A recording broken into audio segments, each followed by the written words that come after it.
விஜயகாந்த் மகனை இயக்கும் சிவகார்த்திகேயன் பட இயக்குனர். தோல்விக்கு பின் இந்த முடிவு.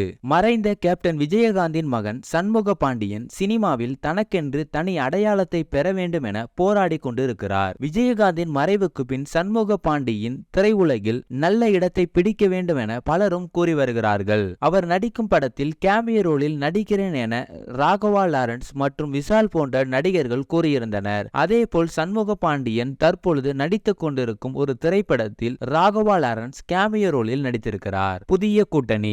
இந்த நிலையில் சிவகார்த்திகேயனுக்கு 2 சூப்பர் ஹிட் படங்களை கொடுத்த இயக்குனர் பொன்ராம் அடுத்ததாக விஜயகாந்தின் மகன் சண்முக பாண்டியனை வைத்துதான் படம் இயக்க போகிறாராம். அதற்கான பேச்சுவார்த்தை நடந்து வருகிறதாம். சிவகார்த்திகேயன் தனது திரை வாழ்க்கையில் முன்னணி நடிகர் என்ற இடத்தை பிடிக்க உதவியாக இருந்த இயக்குனர்களில் ஒருவர் பொன்ராம். ஆனால் சீமராஜா, டிஎஸ்பி என அடுத்தடுத்து தோல்விகள் காரணமாக முன்னணி நடிகர் இணைய முடியாத சூழ்நிலை ஏற்பட்டுள்ளது. இந்த நிலையில் சண்முக பாண்டியனை வைத்து படம் இயக்க திட்டமிட்டுள்ளார். பொறுத்திருந்து பார்ப்போம் இந்த கூட்டணி எந்த அளவிற்கு பேசப்பட போகிறது என்று.